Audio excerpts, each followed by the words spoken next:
বাংলাদেশে যত private car আছে তার বেশিরভাগই ইম্পোর্ট করা রিকন্ডিশন নলে রিসেলে কেনা। আমরা সাধ্যের মধ্যে পছন্দের ব্র্যান্ড ও মডেলের গাড়ি কেনার জন্য ইউজড কার খুঁজি, কিন্তু আমরা অনেকেই জানি না একটা ইউজড কার কেনার আগে কোন বিষয়গুলোর দিকে বিশেষ নজর দিতে হয়, আর এজন্য গাড়ি কেনার পর হতাশ হতে হয়। আমি জানাবো একটি ইউজড কার কেনার আগে কোন কোন বিষয় খেয়াল করতে হয়, যা জানলে পুরাতন গাড়ি কিনে হতাশ হতে হবে না। একটি গাড়ি বিভিন্ন যন্ত্রাংশের সমন্বয় এবং এক ভিডিওতে সব বলতে গেলে ভিডিও অনেক লম্বা হবে। আজ আমি জানাবো পুরাতন গাড়ির ইঞ্জিন কিভাবে চেক করতে হয়। অন্যান্য বিষয়গুলো জানার জন্য পরবর্তী ভিডিও দেখতে হবে। একটি গাড়ির দামি যন্ত্রাংশগুলোর মধ্যে ইঞ্জিন অন্যতম, এবং আপনি বাজে ইঞ্জিনের গাড়ি কিনতে চাইবেন না। গাড়ির সবচেয়ে গুরুত্বপূর্ণ অংশ হলো ইঞ্জিন, আর সেটা ঠিক থাকা খুব জরুরি। ইঞ্জিনের অবস্থা চেক করার জন্য আমরা OBD2 স্ক্যানার ইউজ করি, সেটা আপনিও পারবেন।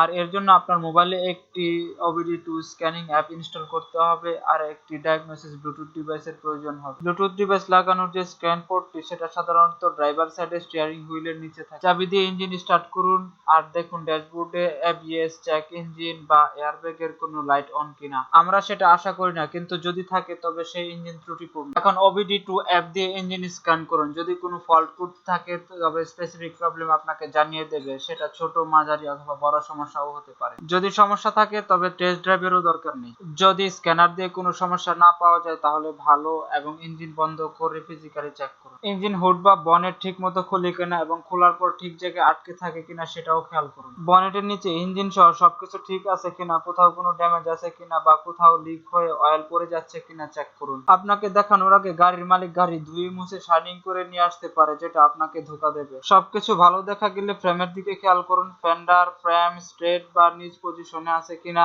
বাম ও ডান দুপাশে চেক করুন। অ্যাক্সিডেন্ট করলে ফ্রেম বাঁকা থাকতে পারে এবং প্রপার পজিশনে থাকবে না। তারপর ক্রস মেম্বার চেক করুন, কোথাও ব্যান্ড বা ক্র্যাক আছে কিনা। ফ্রন্ট বাম্পারের দিকেও নজর দিন, যা গাড়ির সেফটিতে মেজর রোল প্লে করে। বনেট খোলা অবস্থায় একটু দূরে গিয়ে বনেটের নিচের সবকিছু ও ফ্রেম মিলিয়ে দেখুন, সবার অবস্থান ঠিক জায়গায় কিনা খেয়াল করুন।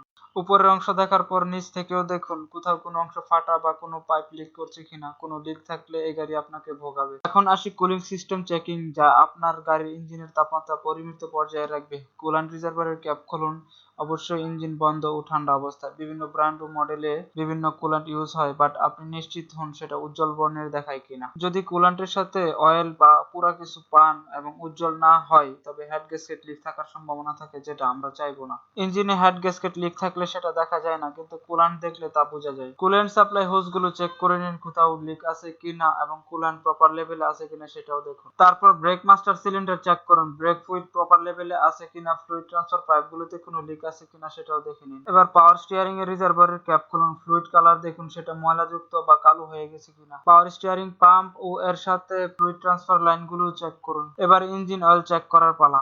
অয়েল কাপ খুলুন এবং দেখুন কালার স্বাভাবিক আছে কিনা। মিল্কি অয়েল ক্যাপ হলে হেড গ্যাসকেট লিক ধরে নেবেন, যা ইঞ্জিন অয়েলের সাথে পানি মিশে যাওয়ার কারণে হয়ে থাকে। ইঞ্জিনের ভিতরেও তাকান, দেখুন ভিতরে কোনো গাদ আছে কিনা, যা চকলেটের মতো দেখাবে। অয়েল ডিপস্টিক চেক করুন, পরিমাণ মতো অয়েল ফিল করে কিনা, আর অয়েলে কোনো মেটাল অবজেক্ট আছে কিনা, যা ইঞ্জিনের ক্ষয় নির্দেশ করে। এরকম কিছু থাকলে ওই গাড়ি কেনার দরকার নেই, অন্য গাড়ি দেখুন। সব ধরনের হুজ ও বেল্ট চেক করে নিন, বেল্ট অবশ্যই টাইট থাকবে। ইঞ্জিন স্টার্ট করুন এবং এক্সস্ট গ্যাসের দিকে খেয়াল করুন। যদি ব্লু গ্যাস অথবা হোয়াইট গ্যাস বের হয় তবে সেটা অবশ্যই অপ্রত্যাশিত। White gas head gasket leak এবং ব্লু গ্যাস পিস্টন রিং ক্ষয়ের নির্দেশ করে। আবার বনেট খুলে গাড়ির সামনে দাঁড়ান আর ইঞ্জিন স্টার্ট করতে বলুন। ইঞ্জিনের মুভমেন্ট দেখুন, হালকা নাড়াচাড়ার সমস্যা নেই, কিন্তু সেটা বেশি হওয়া বাজে কিছু, যা মাউন্টিং নষ্ট হওয়া নির্দেশ করে। ইঞ্জিন চালু অবস্থায় সবগুলো পাইপলাইন আবার চেক করে নিন, কোথাও অয়েল লিক করছে কিনা।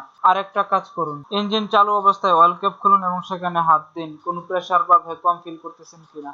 যদি ইঞ্জিনের ভেতর থেকে বেশি প্রেসার আসে বা সাকশন হয় তবে তা ভালো ইঞ্জিন নির্দেশ করে না। আইডল স্পিডে ইঞ্জিন চালান, ইঞ্জিন বেশি নাড়াচাড়া করে কিনা খেয়াল করুন, আর বেশি শব্দ কিনা সেটা দেখুন। বেশি শব্দ গ্রহণযোগ্য নয়, তবে ফুয়েল ইনজেক্টরের জন্য কিছু শব্দ শোনা যেতে পারে। এসি অন করেন এবং একই অবস্থায় ইঞ্জিন কিছুক্ষণ চালিয়ে বন্ধ করুন।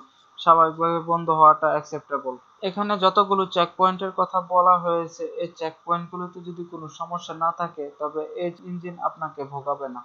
পুরাতন গাড়ির ইঞ্জিন চেক নিয়ে আলোচনা আজ এ পর্যন্তই। পুরাতন গাড়ির ইন্টেরিয়র ও এক্সটেরিয়র নিয়ে আলোচনা হয়েছে পার্ট 2 তে। ভিডিওটি ভালো লাগলে লাইক, কমেন্ট ও শেয়ার করুন, আর এই চ্যানেলে প্রথমবার আসলে সাবস্ক্রাইব করুন।